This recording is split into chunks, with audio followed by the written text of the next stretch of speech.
இவருக்கு வந்து பார்க்கணும் அப்படின்னு சொல்லிட்டு சொன்ன மாதிரி அவர் டான்ஸுன்னு நினச்சிக்கிட்டு இருந்தேன். அப்புறம் பார்த்தா மியூசிக்கு, அவர் என்னென்னமோ எல்லா விஷயங்களும் சகலங்களாக வந்தவர இருக்காரு. அதில் வீட்டுக்கிறவங்க எல்லாருக்குமே அந்த திறமை இருக்குது அப்படின்னு சொல்லும்போது உண்மையிலேயே ரொம்ப ஒரு கைநீண்டேரி, அதாவது ஆக்ரியஸ் ஆக்டிங் நான் எடுத்தேன், தமிழில் வந்து எங்கிட்ட எடுத்தார். அதில் டூயில் இந்தியாவின் முன்னாள் ஜனாதிபதி அன்றும் இன்றும் என்றும் நினைவில் வாழக்கூடிய அப்துல் கலாம் ஐயா மூன்றாவது. அந்த 4 பேருக்கு நன்றி. 1 அவங்களுடைய தாயார், 2வது அவருடைய தந்தை. இப்படி மதுவந்தி ராகத்தை எடுத்து இதில் இப்படி ஒரு தில்லானா பண்ணக்கூடிய அளவுக்கு ஒருத்தருக்கு ஒரு ஆர்வம் இருக்கு அப்படின்னா அவர் உண்மையிலேயே அவர்கள் மறைத்தது சிவகங்கையிலே இருந்த மருது சகோதரர்கள் பண்றதுக்காக இப்படி ஒரு விழாவை பிரசாத்ல ஒரு பிரஸ்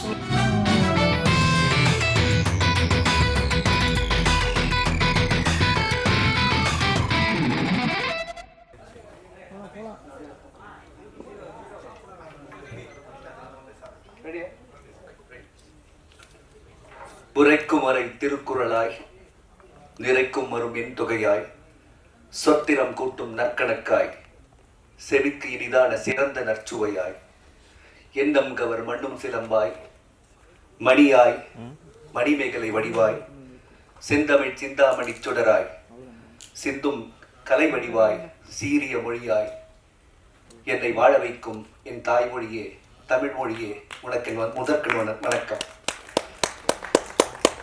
நான் யாருன்னு கூட தெரியாம கூப்பிட்ட ஒரே ஒரு வார்த்தைக்கு இங்க வந்து உட்கார்ந்துருக்காரு. அவரோட பெருந்தன்மை வந்து எப்படின்னு எனக்கு தெரியாது.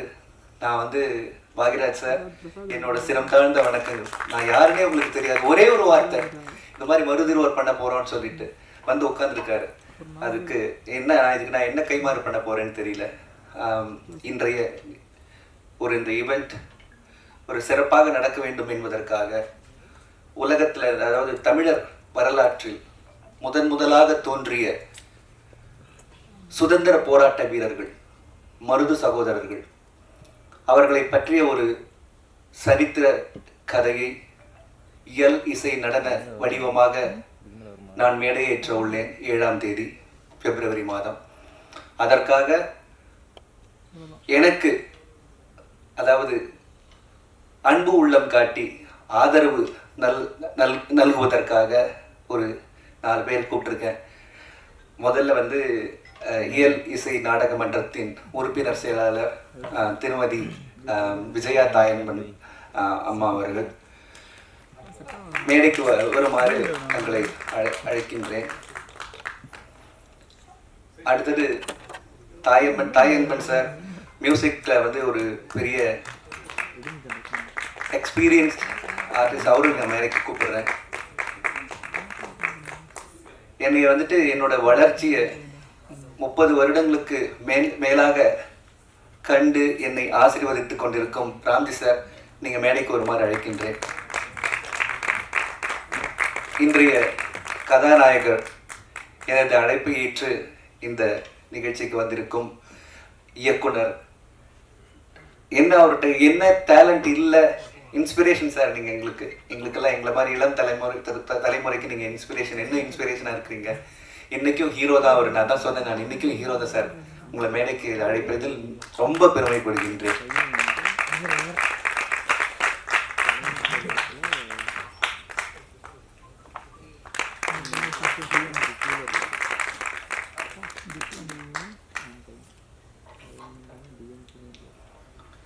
கிபி 1857க்கு முன்னர் சுதந்திரம் ஒரு இயக்கமாக மாறுவதற்கு முன் தமிழகத்தின் சிவகங்கை மண்ணில் தோன்றிய 2 சகோதரர்கள் ஆங்கில பேரரசின் அடித்தளத்தையே அதிர வைத்தனர். பலரி என்னும் சிறந்த ஆயுதத்தை கையாள்வதில் வல்லுநர்கள். கொரில்லா போர் முறையை தமிழகத்தில் முதலாக அறிமுகப்படுத்திய போர் வீரர்கள். ராமன் லக்ஷ்மணன் போல் உயிரும் உள்ளமும் ஒன்றாய் இணைந்தவர்கள். பெரிய மருது, சின்ன மருது, பொதுமக்களிடையே சுதந்திர நம்பிக்கையை விதைத்து சுய கௌரவத்தை தன்மானத்தை நினைவூட்டி தமது வீரத்தால் சுமார் 16 வருட காலங்கள் பிரிட்டிஷ் சாம்ராஜ்யத்தையே கிடுகிடுக்க வைத்தவர்கள் மருது சகோதரர்கள். இந்திய மண்ணின் ஜம்புத்தீவு பிரகடனம் என்ற ஒரு முதல் புரட்சி அறிவிப்பை எழுதி சூரியன் அஸ்தமிக்காத பேரரசு என புகழ்ந்த ஆங்கில ஆட்சிக்கு எதிராக சவால் விடுத்த விடுதலை வீரர்கள். கிபி 1801 ஜூலை 16 இந்த தேசத்தின் பிறவி பகைவர்கள் என்று ஆங்கிலேயர்கள் உலகறிய அறிவித்த நாள். அதற்கான காரணம் விடுதலை போர் முழக்கமிட்ட வீரபாண்டிய கட்டபொம்மனின் சகோதரனுக்கு அடைக்கலம் கொடுத்த குற்றத்திற்காக ஒரே நாளில் நூற்றுக்கணக்கான தூக்குகள், வரலாற்றில் எழுதப்படாத ஒரு நீதி. அதற்கான தண்டனை தொடர்ந்து 3 நாட்கள் இருவரும் தூக்கிலிடப்பட்டனர். மக்களிடம் இதை கண்டு அச்சம் நிலைத்திருக்கவே இந்த தண்டனை. ஆனால் நிலைத்தது அச்சமல்ல, பாரம்பரியம், நமது வீர வரலாறு. மருதிருவர் சுமார் 30ற்கு மேற்பட்ட இயல் இசை நடன நாடகத்தை தயாரித்து எழுதி இசையமைத்து உலகெங்கும் வெற்றிகரமாக நடத்திய ஒரு அனுபவத்தில் இந்த மருதிருவர் என்ற வரலாற்று சிறப்பு பெற்ற ஒரு நடன இயல் இசை நாடக வடிவினை மேடையேற்றி உள்ளேன். அதாவது வரும் 7ஆம் தேதி அன்று சுமார் 70க்கும் மேற்பட்ட கலைஞர்கள் இதில் கலந்து கொள்ள இருக்கிறார்கள். இதை பற்றி நிறைய சொல்லிகிட்டே போகலாம். நீங்கள் பார்த்தீங்க புடாபெஸ்ட் ஆர்கெஸ்ட்ரா அதில் வாசிச்சிருக்காங்க. அது போக வந்துட்டு ரியல் ப்ராப்ஸ் கொண்டு வரேன் நாங்கள். அதாவது ரியலாக குதிரை மேடையில் வரப்போகுது, ரியலாக மாடு வரப்போகுது. இது போக ஒவ்வொரு சீனும் பார்த்தீங்கன்னா ஓப்பனிங் சீனே மொசார்ட் பீஸ் நான் யூஸ் பண்ணியிருக்கேன். ஏன்னா ஜெனரல் வெல்ச் அப்படின்றவன் தான் அந்த வார் மெமரிஸ் அப்படின்னு சொல்லிட்டு ஒரு புக் எழுதியிருக்கான். இங்கிலீஷ்காரன் நம்மளை பற்றி நல்லா சொல்லலை, அவன் சொல்லியிருக்கான் மருது சகோதரர்களை பற்றி, அவங்களோட வீரத்தை பற்றி. அவன் சொன்னது கரெக்டாக இருக்குன்னு சொல்லிட்டு அவன் தான் கதையை சொல்கிற மாதிரி இந்த கதையை சொல்லியிருக்கேன். சாருக்கு முன்னாடி நான் கதை சொல்கிறதுக்குலாம் நான் அவ்வளோ பெரிய ஆள் கிடையாது. அது சொல்கிறதே பெரிய கதையாக இருக்கும் உங்களுக்கு. அது இல்லை, அப்படி இல்லை. எனக்கு தான் தெரியுன்றது வந்து ஆணவம்.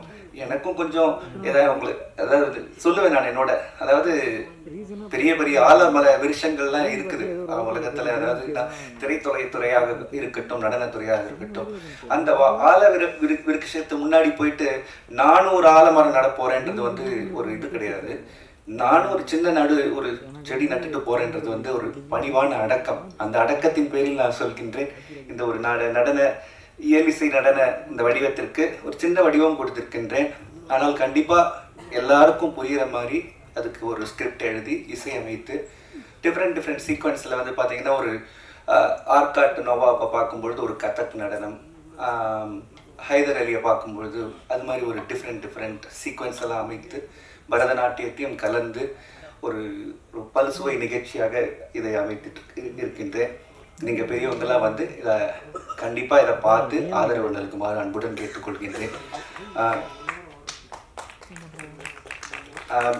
வேற அதாவது இயல் இசை நாடக மன்ற உறுப்பினர் செயலாளர் அவங்க விஜயதாயன்பன் என்னுடைய பள்ளியின் பேரிலும் என் பேரிலும் எனது குடும்பத்தின் பேரிலும் மாறாத பற்று வைத்திருப்பவர்கள்.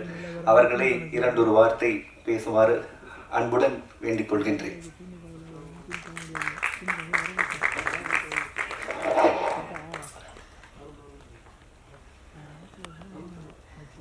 சகல கலா வல்லவர் இன்றைய நிகழ்ச்சியின் நாயகர் அருமை சகோதரர் மதுரை முரளிதரன் அவர்களே, இங்கே மேடையிலே வீற்றிருக்கின்ற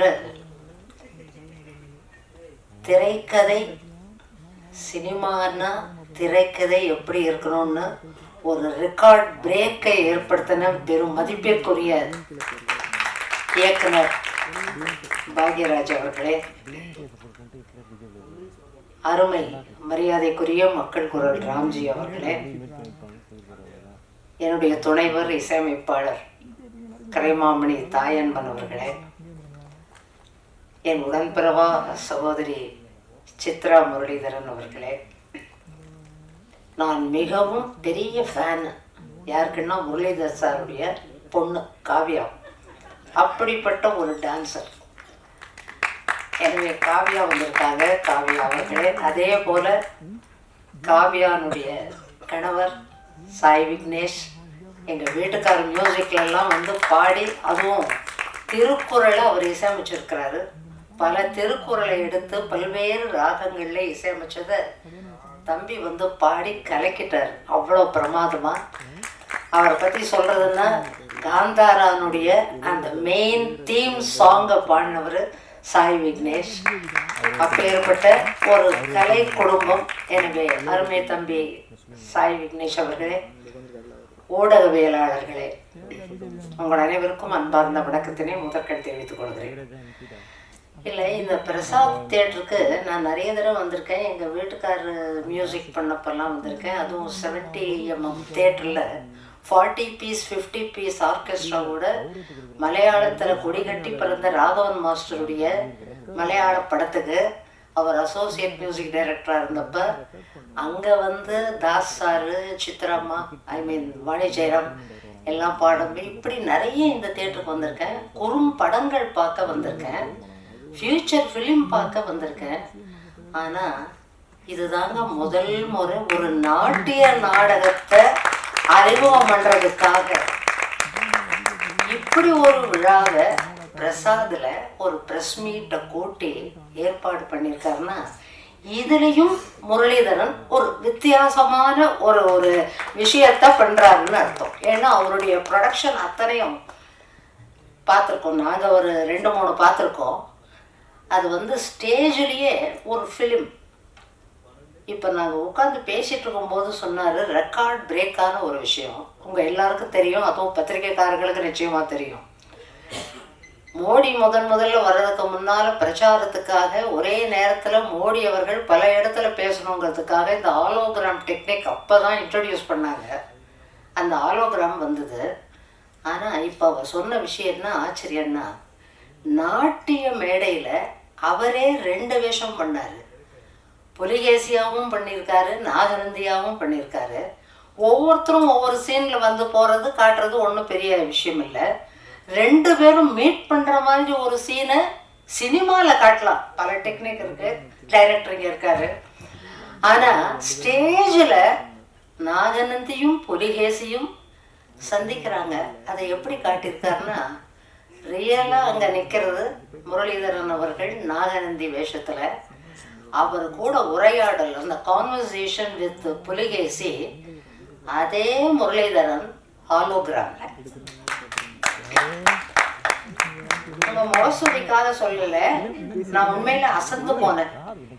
இப்படி ஒரு டெக்னிக்கை நாங்கெல்லாம் அரசியல்ல இருக்கிறவங்க, அரசியல்ல என்ன பண்ணலாம், எந்த டெக்னிக் எப்படி யூஸ் பண்ணலாம், பிரச்சார யுக்தியை எப்படி புதுசா கையாளலான்னு நாங்க யோசிப்போம்.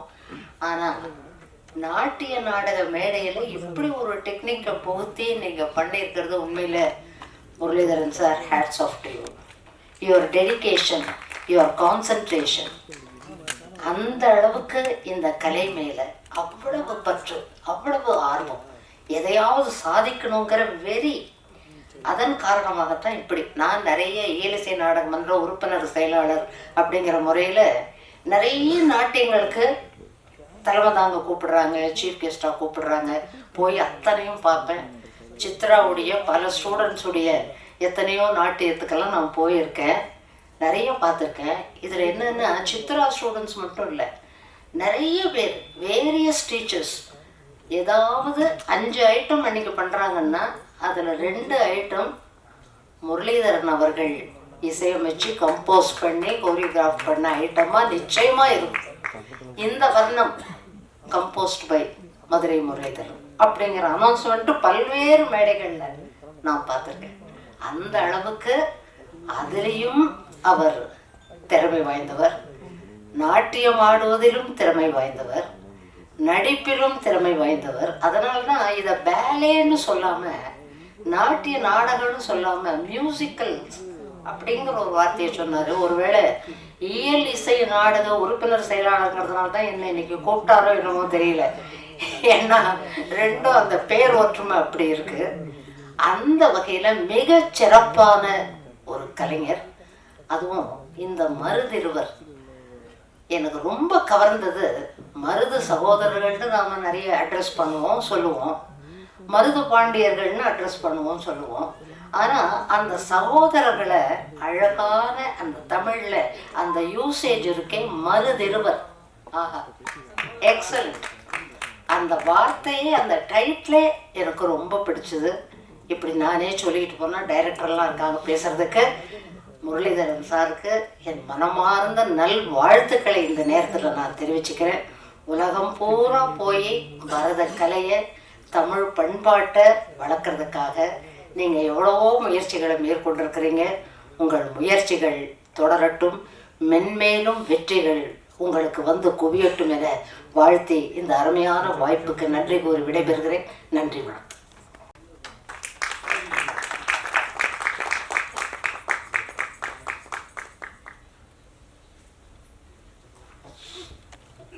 அடுத்ததாக திரு தாயம்மன் சார் ஒரு 2 வார்த்தை பேசுகிறார்.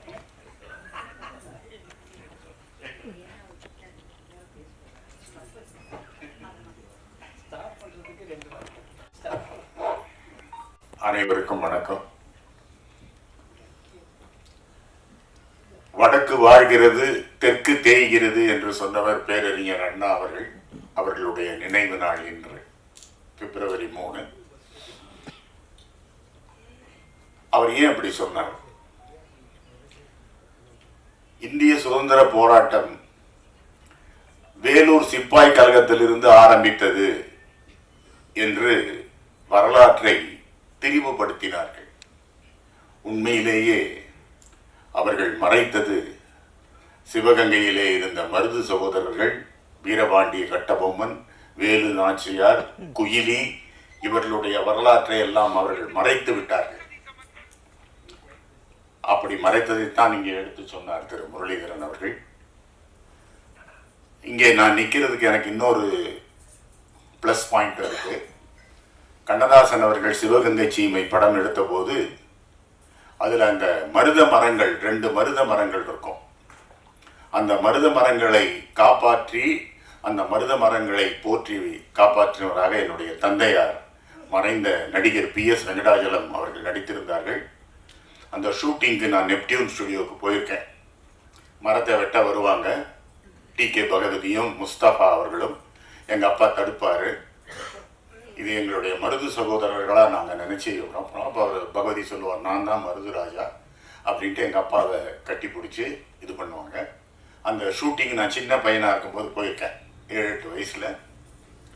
ஸோ அந்த மருது சகோதரர்களுடைய கதையை மருதிருவர் என்ற பெயரிலே நாடகமாக்கி அந்த அதற்கு உண்டான விஷயங்களை தேடுறார் பாருங்க முரளிதரன் அவர்கள். எழுதினவர் ஒரு வெள்ளைக்காரன். உடனே மோசாட்டோட பீஸை கொண்டு வந்து அதில் கலக்கிறாரு.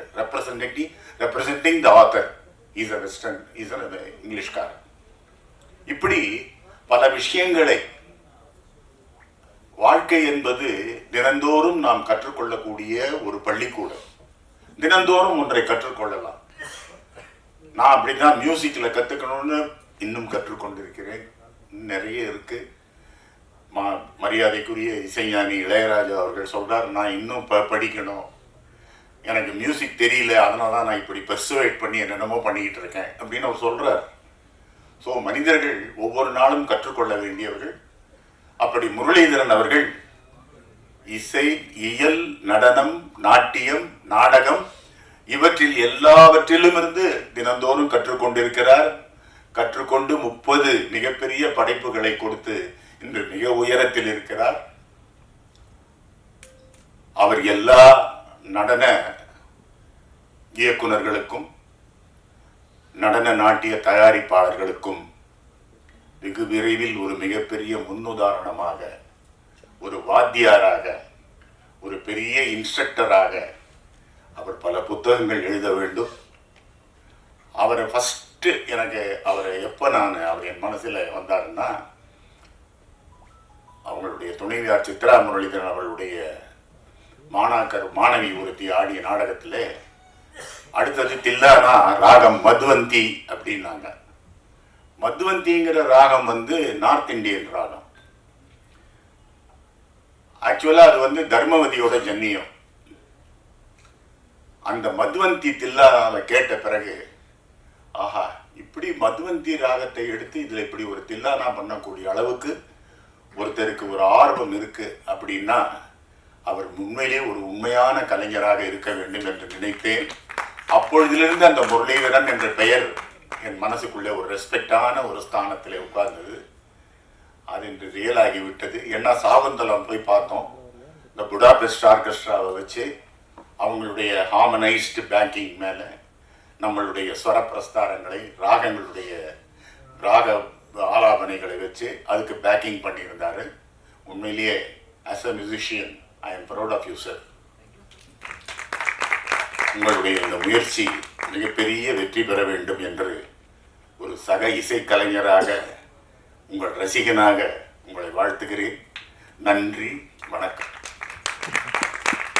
காரணம் யாருன்னா அவரும் எனக்கு ஒரு விதத்தில் குரு தான். 30 வருஷத்துக்கு மேலவா என்னை பார்த்துட்டு இருக்காரு ராம்ஜி சார். ராம்ஜி சார் சொன்னார், நீங்கள் பாக்யராஜ் சார் கூப்பிடுங்க, சரியான பர்சன், அவர் நல்ல மனுஷன், கூப்பிட்டா உடனே வருவார். இது மாதிரி ஒரு கலை நிகழ்ச்சி பண்ண போகிறீங்கன்னு சொல்லுங்கள். அது போக தமிழரின் வீர வரலாற்றினை ஒரு மேடையில் ஏற்ற போகிறேன்னு சொல்லுங்கள், வருவாருன்னு சொன்னாங்க. அவர் சொன்னது வந்து நான் டவுட்டோடு தான் போனேன். ஆக்சுவலாக எனக்கு சார் என்ன சொல்ல போகிறான்னு தெரியாது. ஆனால் சொன்ன உடனே அது என்ன ஒரு பெருந்தன்மை இருக்கணும் அப்படின்றது வந்து கண்கூட பார்த்தேன். அவருக்கு வந்து காரணம் நீங்கள் தான் சார். நீங்களும் வந்து ஒரு 2 வார்த்தை. அனைவருக்கும் மாலை வணக்கம். ஐயா, 2 வார்த்தைங்கிறது ரொம்ப கஷ்டம். ஏன்னா கங்கை வெள்ளம் சங்குக்குள்ளே அடங்கி விடாது. எங்கள் தலைவர் இருக்காரு, பாக்யராஜ் சார் பற்றி பேசணும், ஆனால் பேசப்படுறதில்லை. விஜயா தாயன்பன் அம்மாவை பற்றி பேசணும், பேசப்படுறதில்லை. எங்களுடைய மூத்த சகோதரர் எங்கள் மாலியண்ணனோட சகமாக பயணித்த அவர் தாயன்பன், அவரை பற்றி பேசப்படுறதில்லை. ஆனால் யாரை பற்றி பேசணும்னா, ஆனால் என்னை இந்த மேடையில் அறிமுகப்படுத்தும் போது சொன்னார், இந்த பத்திரிக்கையாளர் சந்திப்புக்கு பாக்யராஜ் சார் வரணும் அப்படின்னு சொன்னது ராம்ஜிங்கர். ஆனால் நான் அடிக்கடி சொல்லுவேன், everything is predetermined, nothing is going to be written or overwritten, எல்லாமே ஏற்கனவே எழுதப்பட்டு விட்டது. இன்னைக்கு இந்த மருதிருவர் நாட்டிய நாடகத்திற்கு இவர்கள் தான் வர வேண்டும் என்று அன்றைக்கே எழுதப்பட்டிருக்கிறது தான் சொல்லணும். ஏன்னா நான் டக்குன்னு பாக்யராஜ் சார் எதனால் சொன்னேன்னா, இங்கே முரளிதரன் கதை, திரைக்கதை, வசனம், இயக்கம், பாடல்கள், தயாரிப்பு, நடிப்பு, வெளியீடு இத்தனையும் அஷ்டாவதானியாக செய்து கொண்டு இருப்பவர். அதே இந்த பேரலில் பாருங்க, இவர் நாட்டிய உலகத்தில் செய்து கொண்டிருக்கிறார். திரையுலகத்தில் கதை, திரைக்கதை, வசனம், பாடல்கள், இயக்கம், டைரக்ஷன், வெளியீடு, தயாரிப்பு, ஆண்பார்க்கு அந்த திரையில் அவரும் தரையில் இவரும் அந்த வந்தே பாரத் எக்ஸ்பிரஸ் ரயில் வேகத்தில் 2 தண்டவாளங்களாக பயணித்து கொண்டு இருக்கிறார்கள். அதனால தான் பாக்யராஜ் சார்னு அது பொருத்தம். இன்னொன்று, விஜயா தாயன்பன் தமிழ்நாடு ஈழசி நாடகமன்றத்தின் உறுப்பினர் செயலாளர், அந்த அம்மா வரணும்னு.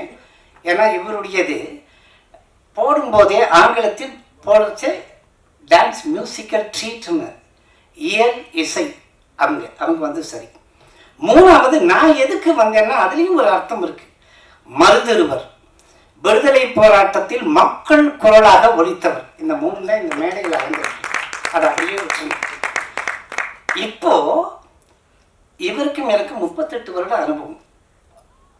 ஆனால் மானசீகமாக இந்த கோப்பரஞ்சோனும் பிசலாந்தியார் மாதிரி பார்த்ததே ஒரு 8 வருஷமா தான். அந்த 4 பேருக்கு இவர் நினச்சி இப்போ பேசினவர் மருது சகோதரரை பற்றி சொல்லியாச்சு. அவருடைய படைப்புகளை பற்றி அம்மா பேசினாங்க. அதையும் தாண்டி பிரிட்டிஷ் ஆதிக்கத்தில் மருது சகோதரரையும் தனக்கு இருக்கக்கூடிய நெருக்கத்தையும் அவர் சொன்னார். இப்போ நான் சொல்ல போகிறது பூரா எங்களுடைய இதயக்கனி மதுரையார் முரளிதரன் அப்படித்தான். அந்த 4 பேருக்கு நன்றின்னு சொல்லுவோம் இல்லையா, இவர் அந்த சொல்ல வேண்டிய அந்த 4 பேருக்கு நன்றி. 1 அவங்களுடைய தாயார், 2வது அவருடைய தந்தை, 3வது அவருடைய குரு, 4வது தெய்வம் படைப்பு. அவங்க நாகலட்சுமி அந்த அம்மா சொல்லிடுறது, சின்ன வயசுல 7 வயசுல அவர் பரதக்கலைக்கு அடி வைத்து வைக்கிறார். இவர் போகல, மைமேகலை இவர் சிஸ்டர் தான் டான்ஸுக்கு போறா. டான்ஸுக்கு போகும்போது அங்கே சாமுண்டீஸ்வரி குருவில் அந்த பெண் ஆதிக்கம் இருக்கக்கூடிய அந்த இதில் சென்டர் ஆஃப் அட்ராக்ஷன் அப்படின்னா இவர் ஒருத்தர் தான் ஆண் மகன். 7 வயசுல பள்ளிக்கூடத்து போகிற பசங்கள் எல்லாம் சக நண்பர்கள் இவரை கிண்டலும் கேலியும் பேசினாலும் அவங்க அம்மா சொன்ன ஒரே வார்த்தை, நீ கவலைப்படாது, இன்னைக்கு இல்லாவிட்டாலும் என்றைக்காவது ஒரு நாள் உலகமே உன்னை பார்க்கும் என்று அழுத்தம் திருத்தமாக சொல்லி ஆளாக்கிய அன்னை. தந்தை ராமச்சந்திரன் கடைநிலை ஊழியர், ரயில்வேல நடுத்தர வர்க்கம். இப்படி இந்த விலைக்கு இருப்பான். 3 பேர் குடும்பத்தில். கடைக்கு அனுப்பிச்சிட்ட பிறகு கஷ்டம், கடன் வாங்கினாலும் ரயில்வேயில் பணி முடிந்து வெளியே வருகிற போது ஒட்டுமொத்த கிராஜுவிட்டி கருணை தொகையை கையில் வாங்கி கடனை அடைத்து விட்டு கலைக்காக பிறந்திருக்கும் தவ புதல்வன் என்று அடையாளம் காட்டி இந்த உலகத்திற்கு வெளிச்சம் போட்டிருக்காங்க. அது தந்தை. குரு சாமுண்டீஸ்வரி. அந்த சாமுண்டீஸ்வரி அம்மா பெரிய பாக்கியம்னா போட்டியும் பொறாமையும் பூசலும் எதிர்பார்க்கிறவர்களெல்லாம் ஒருபடி மேலே இருக்க வேண்டும் என்று சவால் விட்டு கொண்டிருக்கிற நாட்டிய உலகத்தை அகற்றி விட்டு அந்நிய மண்ணில் போய் சேர்கிற போது தன்னுடைய கலாலயத்தையே நாட்டிய கஷேத்திராவியை கையில் கொடுத்து விட்டு இனி உன் கையில் என்று ஒப்படைத்தார் பாருங்க அந்த குரு. இவை எல்லாவற்றிற்கும் மேலாக இவரை ஆட்டி படைத்த அகிலம் முழுக்க இப்படி ஒரு சரஸ்வதி மைந்தன் பவனி வருகிறார் என்று ஆசீர்வதித்திருக்கும் அந்த தெய்வம். அந்த 4 பேருக்கு நன்றி என்று அதற்காகத்தான் சொல்லி அடுத்து கலை உலகம் அந்த 4 பேருக்கு நன்றி சொல்ல வேண்டும். ஒன்று முரளிதரன், இன்னொன்று நேராகவே நடந்து கொண்டிருக்கும் அவரது இல்லத்தரசி உள்ளத்தரசி சித்ரா முரளிதரன், 3வது இப்படியும் ஒரு மகளா என்று ஆச்சரியக்கூடியோடு அண்ணாந்து பார்க்கக்கூடிய அளவிற்கு தவ புதல்வி காவ்யா. காவ்யாவுக்கு கை கொடுத்து இன்றைக்கு காந்தாராவில் பட்டி தொட்டிகள் எல்லாம் பட்டியை கிளப்பிக் கொண்டிருக்கும் இசை, அது மெல்லிசையாகட்டும் திரையிசையாகட்டும் அரை இசையாகட்டும் அத்தனையும் வெற்றி வரம் வந்து கொண்டிருக்கும் எங்களுடைய சாய் விக்னேஷ். அந்த 4 பேருக்கு நன்றி. நல்லதொரு குடும்பம் பல்கலைக்கழகம் என்பார்கள். அந்த பல்கலைக்கழகத்தை இந்த பல்கலைக்கழகத்தின் முன்னால் பார்த்து பாராட்டுவதற்கு ஒரு சந்தர்ப்பத்தை கொடுத்த ஆண்டவருக்கு நன்றி. இப்போ அடுத்து ஒரு விஷயத்தை தான் சொல்ல போகிறேன். 2022 ஜூலை மாதம் 28ஆம் தேதி தமிழக முதல்வர் ஸ்டாலினுடைய அறைக்குள் நுழைந்து 10 லட்சம் ரூபாய் காசோலையை கையில் கொடுக்கிறார். எதுக்கு தெரியுமா? சினிமாக்காரர்கள் கொடுக்கலாம், பணம் வருகிறது. அரசியல்வாதிகள் கொடுக்கலாம், பணம் வருகிறது. தொழிலதிபர்கள் கொடுக்கலாம், பணம் வருகிறது. ஆனால் பாட்டிலும் பரதத்திலும் சம்பாதித்து வந்த பணத்தை 10 லட்சம் ரூபாயை கொரோனாவால் பாதிக்கப்பட்டிருப்பவர்களுக்கு நன்கொடையாக முதல்வரை சந்தித்து கொடுத்தது. அந்த நிமிடத்தில் நான் செய்தியை எழுதுகிற போது கொஞ்சம் சிரித்து போனேன். அது எப்படி சம்பவிச்சதுங்க? அதில் தான் இவர் Asia book of records, India book of records, Guinness world book of records உலக சாதனை 12 உலக சாதனைகள் படைத்ததில் உச்சம் தொட்டு நிற்கிற ஒரே ஒரு சாதனை என்ன தெரியுமா? America, Australia, Canada, Dubai, Singapore, Malaysia, India என்று அத்தனை பூமி பந்தில் எங்கெல்லாம் தமிழர்கள் இருக்கிறார்களோ அவர்களையெல்லாம் கையில் அணைத்து வைத்து செம்மொழியாம் தமிழ் மொழிக்கு தமிழ் அன்னைக்கு ஒரு பாடலை எழுதி இயக்கி இசையமைத்து 900 கலைஞர்களை இத்தனை நாடுகளிலிருந்து இணையதளம் மூலம் ஒன்றிணைத்து அவர்களை ஒரே நேரத்தில் மேடையேற்றி அகிலத்தை வியக்க வைத்து அண்ணாந்து பார்க்க வைத்த ஒரு தவப்புதர்களின் சாதனை இதுவரைக்கும் பாட்டு மன்றத்தில் எந்த ஒரு கலைஞனும் நெவர் பிஃபோர் நெவர் அகைன் என்று சொல்லக்கூடிய அளவுக்கு சாதனை படைத்து அமைதியாக இருக்கக்கூடிய இவருடைய வெற்றிக்கு அடிப்படையே 3 தாம்மா. 1, இவர் யாரை ரோல் மாடலாக எடுத்துக்கொண்டிருக்கிறார் பார்க்கணும். 1 மகாகவி பாரதி, அவருடைய வாழ்க்கையை படித்து படித்து படித்து பாடல்களை கேட்டு கேட்டு கேட்டு தன்னை புடம் போட்டு கொண்ட ஒரு மகன். அடுத்து இந்தியாவின் முன்னாள் ஜனாதிபதி, அன்றும் இன்றும் என்றும் நினைவில் வாழக்கூடிய அப்துல் கலாம் ஐயா. மூன்றாவது கலை ஞானி, அன்றும் இன்றும் என்றும் இந்த திரையுலகம் இருக்கும் வரை பேசக்கூடிய கலைஞர். அவர் நாடகத்தில் அவர் இரட்டை வேடம் போட்டார். ஒன்று நாகநந்தி, இன்னொன்று புலிகேசி என்று. அந்த இரட்டை வேடத்தை ஏற்பதற்கு அடித்தளமாக ஆதார சுருதியாக இவர் எடுத்துக்கொண்ட கலைஞன் ஆளவந்தான் கமல்ஹாசன் என்று ஆணித்தரமாக அடித்து சொன்னார். ஆக வாசம் சுவாசம் எப்படி கலைஞானி கமல்ஹாசன் அவர்களுக்கு ரத்தத்தில் 2.5 கலந்து ஓடிக்கொண்டிருக்கிறதோ, அது மாதிரி வாசமும் சுவாசமும் பாட்டும் பாகமும் என்று தன்னை பதிவு செய்து கொண்டிருக்கும் இவர் 7ஆம் தேதி நடத்தப்போகும் இந்த நாட்டிய நாடகம் நம்முடைய கலை உலக பெருமக்கள், குறிப்பாக பிரசாத் கலையரங்கம் என்றால் அரங்கு நிறைந்திருக்கும் இந்த பத்திரிகையாளர்கள், ஊடகவியலாளர்கள் அவசியம் கண்டு ரசிக்க வேண்டும்.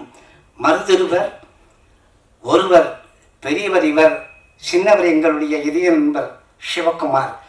மருதிருவராக இவர்கள் இருவரும் வேலு நாச்சியாராக காவியாவும் இணைந்திருக்கும் இந்த காவிய படைப்பு எப்படி வரப்போவது என்றால், இந்த படைப்பு கடந்து முடிந்து நடந்து பல சாதனைகளை முறியடித்த பிறகு ஜெமினியின் எம்பரம் இரட்டை குழலோடு இருக்கும் அந்த குட்டி பையன்கள் மாதிரி இந்த கலைவரகத்தில் எங்களுடைய மதுரையார் முரளிதரனும் சிவகுமாரும் காவியாவும் குடும்பத்தினரும் காலாகாலத்திற்கு பேசப்படுவார்கள் என்று நான் சொல்லி வார்த்தையை முடிக்கிற போது அது மக்கள் குரல் அல்ல, மகேசன் குரல் என்று வாழ்த்துக்களை சொல்லி விடைபெறுகிறேன். நன்றி, வணக்கம், வாழ்க. இந்த ஒரு தருணம் என் வாழ்க்கையில் வந்து வரலாற்றில் பதிக்கப்பட வேண்டிய ஒரு தருணம் நான் நினைக்கிறேன். நீங்கள் வந்தது பெரிய எனக்கு ஒரு புண்ணியமாக நினைக்கிறேன். 2 வார்த்தை நீங்கள் பேசி இந்த நிகழ்ச்சி.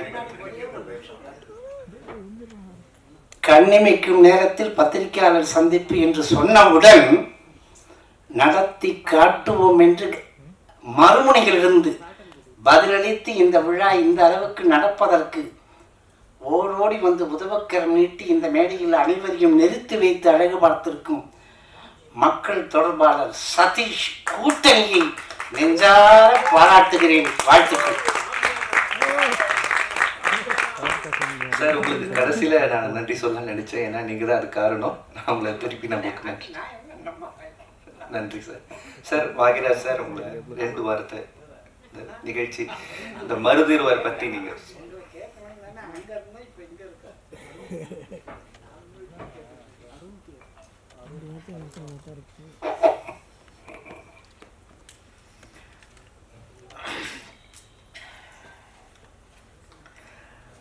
இயலிசை நாடகத்துக்கு உயிரூட்டி கொண்டிருக்கும் மரியாதைக்குரிய விஜயா தாயன்பன் அம்மையார் அவர்களுக்கும், அவருக்கு துணையாக இருக்கும் தாயன்பன் அவர்களுக்கும், அவருக்கு இவர் குறிச்சி அப்படின்னாரு, எனக்குரிய பத்திரிகையில் இருக்கிற எல்லாத்துக்கும் குறிச்சி தான். நான் வர்றதுக்கு முன்னால் இருந்து நான் வந்ததுக்கப்புறம் இப்போவும் அவர் வந்து என்றைக்கும் அவர் என்ன எழுதினாலும் என்ன பேசினாலும் அது ஒரு ரசிகனாகவே நான் படிச்சுக்கிட்டு இருப்பேன். எப்போ படித்தாலும் அதை வந்து மறுபடியும் ஃபோன் பண்ணி பேசுவேன். ராம்ஜி அவர்களுக்கும், விழாநாயகன் அவரை வந்து இத்தனை நாளாக தெரிஞ்சுக்காம இருந்தது என் குற்றம் தான். அவர் வந்து ஏதோ நான் பாக்கியம் அப்படின்னு நினைக்கிறாரு. இங்கே வந்தது எனக்கு பாக்கியமாக நான் நினைக்கிறேன். என்னென்னா அவர் மட்டுமே இல்லை, அவர், அவங்க துணைவியார், அவங்க பொண்ணு, மாப்பிள்ளை, இப்படி சொன்னால் எல்லாருமே ஒரு கலை குடும்பமாக இருக்காங்க அப்படின்னு சொல்லும்போது, அப்புறம் இவங்களோட சேர்ந்து மதுரை மாவா அவங்க வந்து என்ன வந்து கூப்பிட்டு அவங்களே இதில் வந்து இதில் இணைஞ்சிருக்கேன் அப்படின்னு சொல்லிட்டு, ஆனால் அவங்க தான் முதல்ல ஃபோன் பண்ணி கூப்பிட்டுக்கிட்டு இருந்தாங்க. ஸோ இத்தனை நாளாக நான் தெரிஞ்சுக்காமல் இருந்தது அப்படிங்கிறது வந்து அது என்னுடைய தவறல்ல. ஏன்னா எனக்கும் டான்ஸுக்கும் அவ்வளோ பொருத்தம். நான் சினிமாவில் பயப்படுறது ஒன்றே ஒன்றுக்கு தான், டான்ஸுக்கு மட்டும்தான். அதில் நான் எப்படி இதுக்குள்ளே இன்னைக்கு வந்து நின்றுருக்கேன் அப்படின்னு நினைக்கும் போது எனக்கே சிரிப்பாக இருக்குது. நம்ம போய் இதில் என்ன பண்ண போகிறோம் என்ன அப்படின்ட்டு. ஆனால் அவர் வந்து அவங்க ஃபோன் பண்ணி நேற்றே பேசிகிட்டு இருந்தாங்க. அப்புறம் இன்றைக்கி வந்து பார்க்கணும், இன்விடேஷன் கொடுக்கணும் அப்படின்னாங்க. ஸோ காலையில் வந்தப்போ உண்மையில் எனக்கு டான்ஸ் மாஸ்டர் அப்படிங்கிறது மட்டும்தான் நான் புரிஞ்சுக்கிட்டேன். அவங்க இன்விடேஷன் கொடுக்கும்போது அவங்களும் அந்த நடன இதில் இருக்காங்க அப்படின்னு சொல்லி தெரிஞ்சுக்கிட்டேன். பட்டு இவ்வளோ விஷயங்கள் அவங்க குடும்பமே எவ்வளோ ஓல்டு ரெக்கார்டெல்லாம் பண்ணியிருக்காங்க அப்படின்னு சொல்லும்போது நான் உண்மையிலே தெரிஞ்சுக்காம இருந்தது எனக்கு. ஆனால் பூர்ணிமாவுக்கு தெரிஞ்சிருக்கு. அதை அவங்க கரெக்டாக யார் இதில் இருக்காங்க என்னங்கிறதெல்லாம் கரெக்டாக தெரிஞ்சு வச்சுருக்காங்க.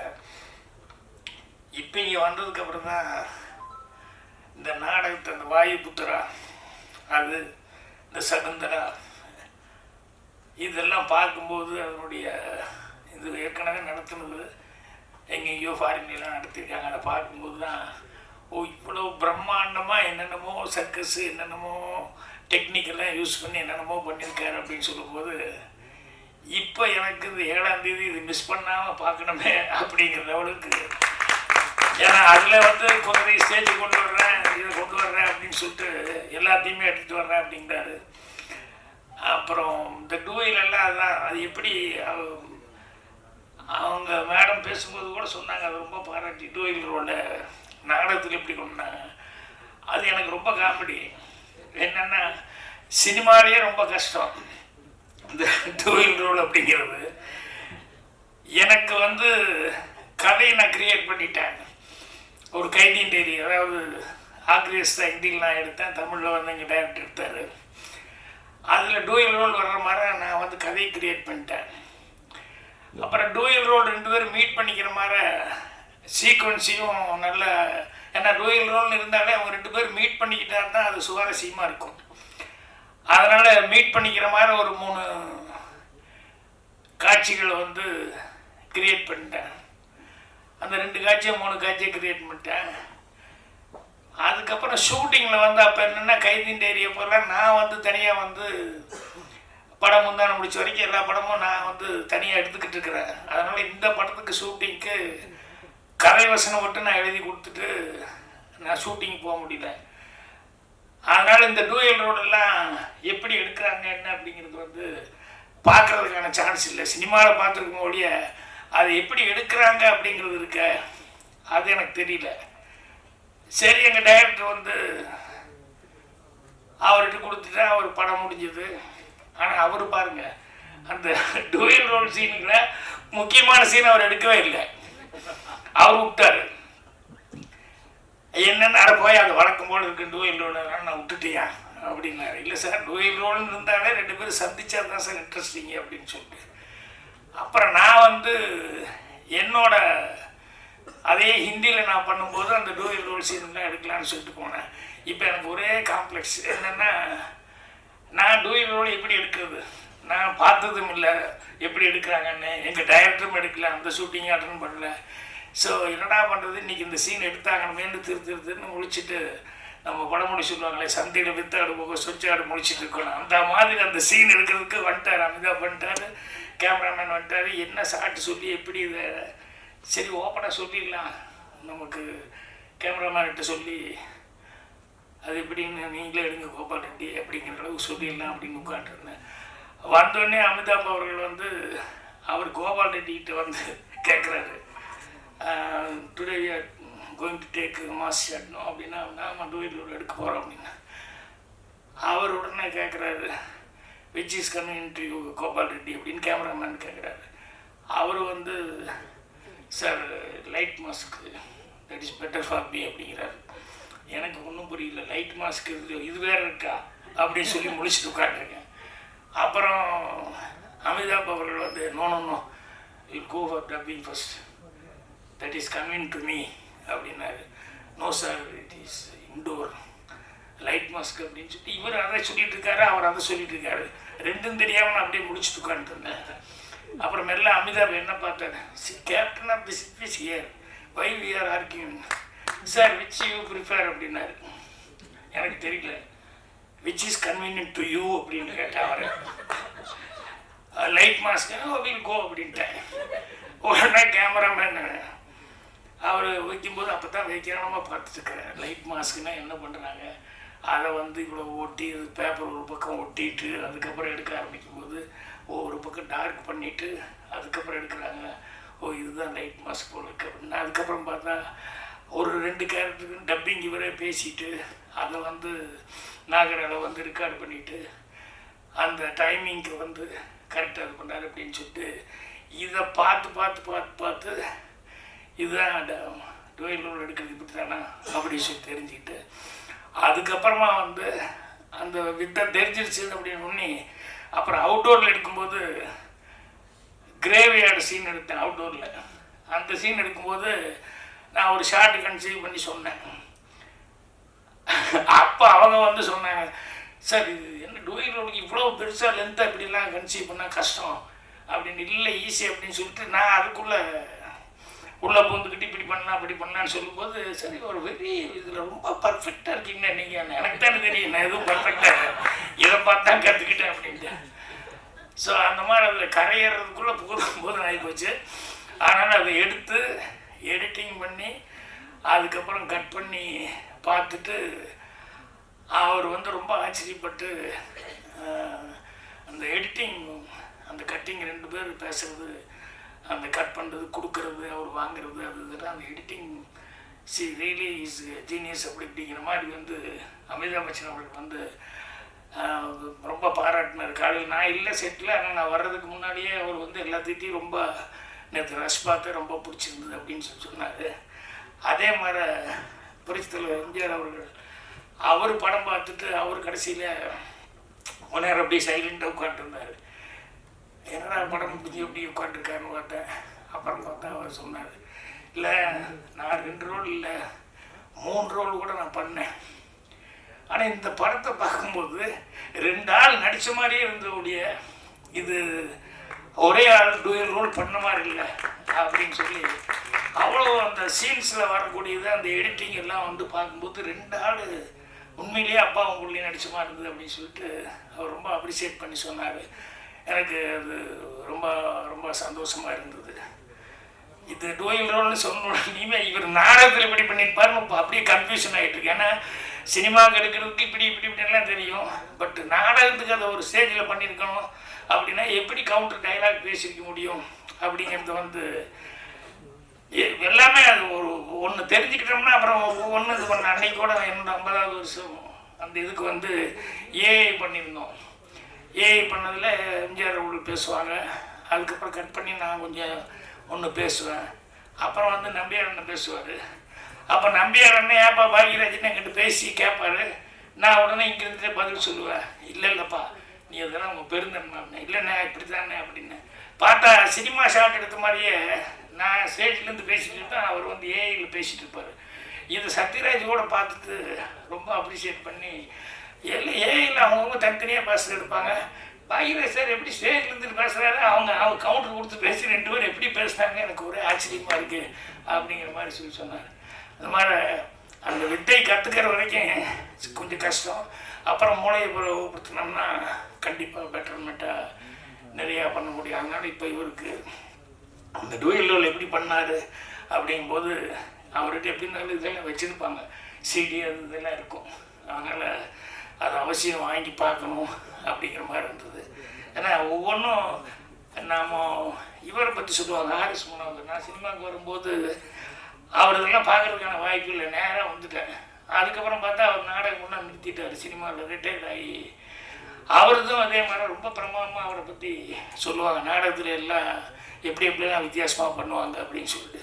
அதனால் இப்போ இவரது வந்து பார்க்கணும் அப்படின்னு சொல்லிட்டு சொன்ன மாதிரி அவர் டான்ஸுன்னு நினச்சிக்கிட்டு இருந்தேன். அப்புறம் பார்த்தா மியூசிக்கு அவர் என்னென்னமோ எல்லா விஷயங்களும் சகலகலாக வர இருந்துகிட்ருக்காரு.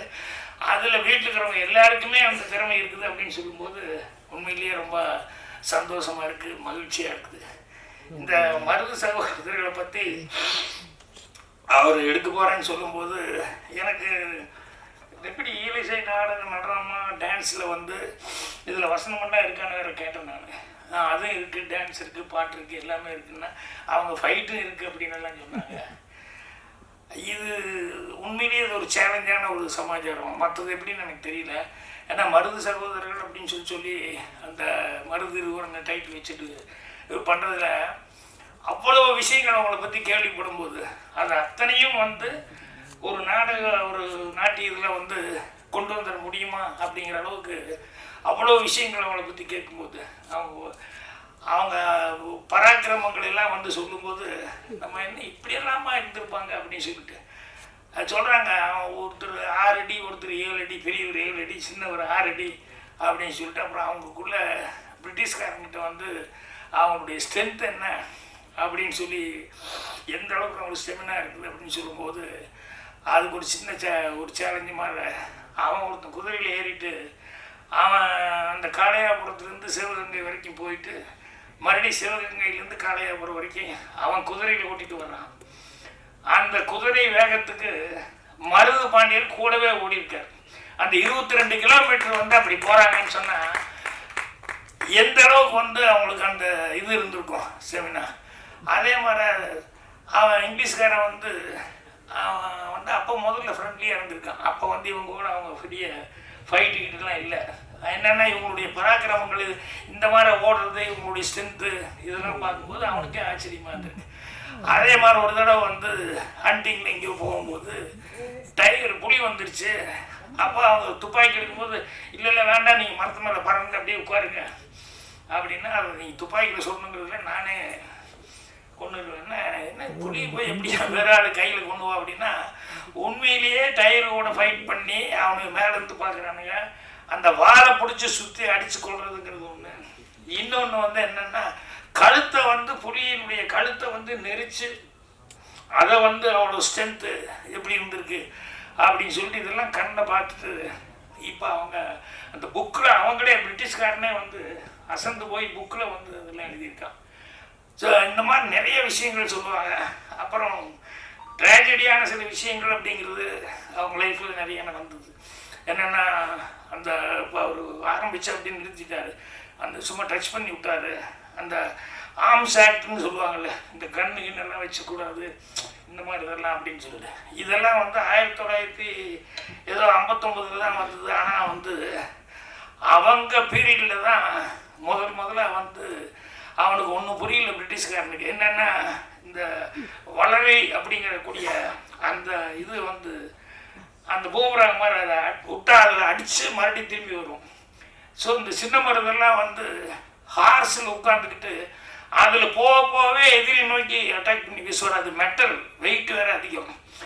அது போய் பிரிட்டிஷ்காரன் அந்த வீரனை வந்து அடிச்சுட்டு மறுபடியும் ரிட்டர்ன் ஆகி அவர் கைக்கே வரும்.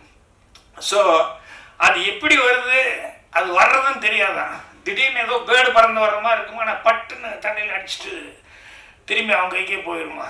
ஸோ இது அவனால் சமாளிக்க முடியாமல் இது என்னடா இது எப்படி அடிக்கிறாங்க, இது இந்த மாதிரி ஒரு வித்தியாசமாக இருக்கேன்னு சொன்னவன் அதுக்கப்புறம் அவன் என்னென்னா அதை தடை சட்டம் கொண்டு வந்துட்டான். அப்போ அந்த கலவை அந்த வளரி அப்படிங்கிறத வந்து யூஸ் பண்ணக்கூடாது அப்படின்னு சொல்லிட்டு அவங்க ஜெயிச்சதுக்கப்புறம் அது ஒரு பெரிய சட்டமாக போட்டு அதுக்கப்புறமா வந்து அதை வந்து ஒரு தடை சட்டம் போட்டதுனால 25,000 அந்த வளரிங்கிறத வந்து கொண்டு ஒப்படைச்சிருக்காங்க. அப்போது எந்த அளவுக்கு அதில் பார்த்தா அதுக்கப்புறம் புதுக்கோட்டை தொண்டைமான் வந்து அந்த ஃபைட்டுக்குன்னே ஒரு படையை வச்சுருக்காரு. அந்த மாதிரி ஃபைட் பண்ணுறதுக்குன்னே ஒரு படையை வச்சுருக்காரு அப்படின்னு சொல்லி கேள்விப்பட்டேன்.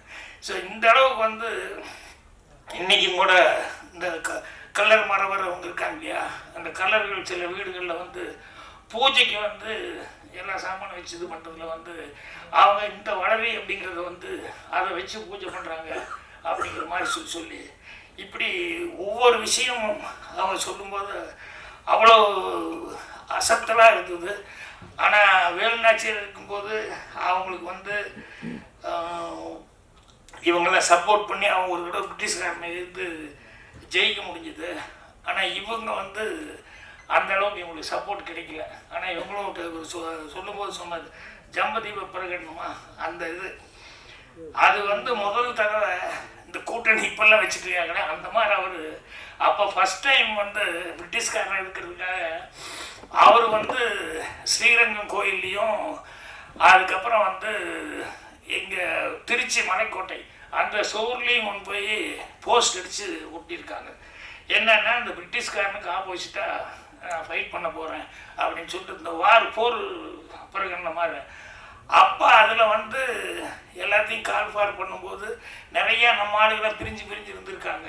அதனால் ஜாதி மதம் பேதம் இந்தியன் கிறிஸ்டின் முஸ்லீம் அதெல்லாம் இல்லாமல் நம்ம எல்லாம் ஒன்று சேர்ந்து அவன் பிரிட்டிஷ்காரன் நம்மளை வந்து நம்ம நாட்டுக்குள்ளே வந்து நம்மளை இப்படி பண்ணிகிட்டு இருக்கான், அவனை நம்ம எதுக்கணும். அதனால் இதுக்கு நீங்கள் எல்லோரும் ஒன்று சேர்ந்து வந்து ஃபைட் பண்ணுறதுக்கு எனக்கு வந்து நீ கூட இருக்கணும் அப்படின்னு சொல்லி பிரிட்டிஷ் எதிர்த்து அவ்வளோ தைரியமாக வந்து ஒரு போர் இருக்கணும்னு சொல்லி போஸ்ட் ஒட்டியிருக்காரு. அது பிரிட்டிஷ்காரனுக்கே ஷாக்காக இருந்திருக்கு. அதில் வந்து கீழே வந்து அப்போவே அவர் வந்து இப்படிக்கு கீழ்ப்படிதல் உள்ள தங்கள் வேலைக்காரன் சின்ன மருது பாண்டி அப்படின்னு சொல்லி போஸ்டில் போட்டிருந்தாங்க. ஸோ அது எந்த அளவுக்கு அவங்க வந்து அதை எதுக்கும்போது எவ்வளோ இதோடு இருந்திருக்காங்க. ஆனால் யாரும் எதுக்கும்போது கூட இல்லாதனால வந்து எல்லாம் ஒத்துமையாக சேர முடியாதனால அவங்க போயிட்டாங்க. அவங்களுக்கு வந்து 1801 அக்டோபர் 24 to 27 அந்த 3 நாளில் வந்து கிட்டத்தட்ட ஒரு திருப்பத்தூரில் வந்து மகன்கள் பேரன்கள் இன்னும் சொந்த பந்தம் அப்படிங்கிறவங்கள 3 நாள் வந்து கண்டினியூஸாக 530 பேரை வந்து தூக்கில் போட்டு இது பண்ணாங்க. என்னென்னா அது தூக்கில் போடுறது பார்த்தா தான் மற்றவங்களுக்கெல்லாம் பயம் வரும் அப்படின்னு சொல்லிட்டு. அதே மாதிரி சின்ன மருது பையன் 17 வயசு பையன் அவனும் அவங்க கூட ஒரு 73 பேர் வந்து கைது பண்ணி மலேசியாவில் பினாங்கில் கொண்டு போய் அடைச்சிருக்காங்க. அந்த பையனும் வந்து 20 வருஷம் கழித்து ஜெயிலேருந்து வந்து அது என்னென்ன பாருங்க, அவனுக்கு ஒரு பெக்யூலியரான பனிஷ்மெண்ட்டு. அவனை ஏன் அங்கே கொண்டு போட்டுச்சு இங்கே எல்லாரையும் கொண்ட மாதிரி கொள்ள வேண்டியது இல்லை. அவன் நாட்டை நினச்சி என் நாட்டை எப்போ பார்க்க போகிறேன்னு அவனுக்கு அந்த ஃபீலிங் இருந்துக்கிட்டே இருக்கணும். அதுதான் அவனுக்கு தண்டனை அப்படிங்கிற மாதிரிலாம் பண்ணி 20 வருஷம் கழித்து அந்த ஆள் மறுபடியும் திரும்பி வந்ததுக்கப்புறம் வந்து அதுக்கப்புறம் வந்து இறந்துருக்கான், இந்தியாவில் வந்து இறந்துருக்கான். இப்படி நிறைய விஷயங்கள் அவங்கள பற்றி சொல்லும்போது ஆச்சரியமாக இருந்தது. இவ்வளோ இது இருக்குது. இந்த மாதிரி இன்னும் சொல்ல போனோம்னா நிறையா அவங்களுடைய இதில் என்னெல்லாம் நடந்தது அப்படிங்கிறதெல்லாம் இதெல்லாம் வந்து எப்படி இவர் நாடகத்தில் வந்து ஒட்டுமொத்தமாக அதை வந்து கொண்டு வர முடியும் அப்படின்னு சொல்லும்போது எனக்கு தான் அவையார் பண்ணது இருக்குல்ல, திருக்குறளை பற்றி சொல்லுவாங்க. இந்த கடுகை தொலைத்து அணுவை தொலைத்து கடுகை தொலைத்து குறுக தரித்த குரல்னு சொல்லுவாங்க. அந்த மாதிரி வந்து இது ஒரு சேலஞ்சிங்கான விஷயமாக தான் அவருக்கு இருக்கும். அதை வந்து இவர் செய்ய போகிறாரு அப்படின்னு சொல்லும்போது அதுக்கு வந்து பாருங்கள் அந்த மியூசிக்கு அது இது எல்லாமே வந்து எல்லாம் போலேருந்து ஏதோ ஒரு எல்லாத்தையும் காமிச்சாங்க. அத்தனை பேர்த்தி ஹங்கேரி அந்த மியூசிஷியன்ஸ் அவங்களெல்லாம் காமிச்சாங்க. ஸோ எவ்வளோ பேரை வச்சு எவ்வளோ சிறப்பாக வந்து அந்த மியூசிக்கெல்லாம் பண்ணியிருக்காங்க அப்படிங்கும்போது இது அவசியம் வந்து நம்ம ஆளு எல்லாருமே பார்க்கணும். ஸோ 7ஆம் தேதி இது சிறப்பான முறையில் எங்கே நடக்குதுங்க, நம்ம லேடி ஆண்டாள் இல்லை அதில் நடக்குதுன்னு சொன்னாங்க. அநேகமாக இது மிகப்பெரிய ஒரு ஹிட்டாக ஏற்கனவே அவர் பண்ணது 2மே ஹிட் ஆகிருக்குது. இதில் மருது சகோதரர்கள் மருது இருவர் அப்படிங்கிறது வந்து நிறைய பொட்டன்சியல் உள்ள நிறைய மேட்ரு இருக்குது. ஸோ அதில் இருக்கிறதுலே பெட்டரான விஷயங்களாக வந்து செலக்ட் பண்ணி அதை தான் வந்து இப்போ நான் யூஸ் பண்ணிப்பான்னு நினைக்கிறேன். ஸோ அதனால் எனக்கு ரொம்ப சந்தோஷம். நான் வந்தோடனே ஓடிடலாம் அப்படின்னு நினச்சிக்கிட்டு தான் வந்தேன். இங்கே வந்து பேசுகிறத பார்த்தோன்னே அவங்க வீட்டில் இருக்கிறவங்க ஒவ்வொருத்தரும் ஒவ்வொரு விஷயத்தில் எவ்வளோ கெட்டிக்காரங்க அப்படின்னு சொல்லி எல்லாம் பார்க்கும்போது எனக்கு ரொம்ப நல்ல வேலை இது மிஸ் பண்ணல, நம்ம கரெக்டாக வந்துட்டோம் அப்படின்னு சொல்லிட்டு எனக்கு இது ரொம்ப சந்தோஷமான விஷயமா இருக்குது. ஒரு மிகப்பெரிய ஒரு கலைஞனை வந்து அவங்க குடும்பத்தையும் சந்திக்கிறதுக்கான ஒரு வாய்ப்புகள் அவங்களே இருக்கிறாங்க. அவரை நான் பார்த்துட்டு போகிறேன். என்னை இவங்க பேர் சொல்கிறாங்க, சித்திரான்னு சொல்கிறாங்க, காவியான்னு சொல்கிறாங்க. ஒவ்வொருத்தரையாக சொல்லும் போது எல்லாம் இருக்குள்ளே இருக்கிறனால இப்படி எட்டியே பார்த்துட்டு இருந்தேன். ஸோ அந்த கலை குடும்பத்தை சேர்ந்தவங்க எல்லாத்துக்கும் என்னுடைய மனமார்ந்த வாழ்த்துக்கள் தெரிவிச்சுக்கிறேன். அதே மாதிரி பத்திரிகையாளர் சந்திப்பு தான். பத்திரிகையாளர்கள் அவங்க இன்றைக்கி 50 வருஷமெல்லாம் எனக்கு வந்து கொண்டாடினாங்க அப்படின்னா அதுக்கு பத்திரிகை நண்பர்களுடைய உதவி தான் எனக்கு மிகப்பெரிய உதவியாக இருந்தது. ஸோ இதுவும் அவங்க வந்து சிறப்பான முறையில் வந்து இதுக்கு வந்து அவங்க ஒரு உற்சாகமூட்டும் விதத்தில் விமர்சனங்களை கொடுத்து இதை பெரிய லெவலில் எடுத்துகிட்டு போவாங்க. நீங்கள் இப்போ ஃபஸ்ட்டு இந்தியாவில் வந்து பண்ணுறீங்க இல்லையா? ஸோ இதுவும் வந்து உலகம் பூரா போய் எல்லா இடங்கள்லையும் வந்து இது பேர் வாங்கணும் அப்படின்னு சொல்லி என்னுடைய மனமார்ந்த வாழ்த்துக்களை தெரிவிச்சுக்கிறேன். நன்றி.